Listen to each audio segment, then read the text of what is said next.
चुनाव को लेकर लगातार सवाल उठ रहे हैं। कल भी रात में मैं आश्चर्यचकित हूं कि आज देखिए एमसीडी के कानून में साफ साफ लिखा है कि कॉरपोरेशन का सिटिंग बुलाने की, सदन की सिटिंग बुलाने का अधिकार केवल और केवल मेयर को है और किसी को नहीं है। एलजी साहब नहीं बुला सकते, कमिश्नर नहीं बुला सकते, केवल और केवल मेयर सदन का वो बुला सकती हैं। और मेयर उसकी जब सदन होगा तो मेयर उसकी अध्यक्षता करेंगी।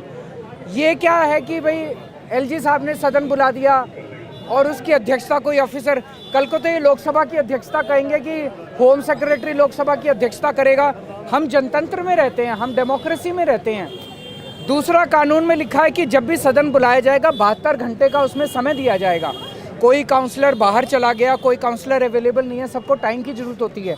ये क्या रातों रात, तो इनकी नीयत में खोट नज़र आ रहा है, कुछ ना कुछ गड़बड़ करने की इनकी साजिश नज़र आ रही है, जिस वजह से ये ताबड़तोड़ ये लगे हुए हैं।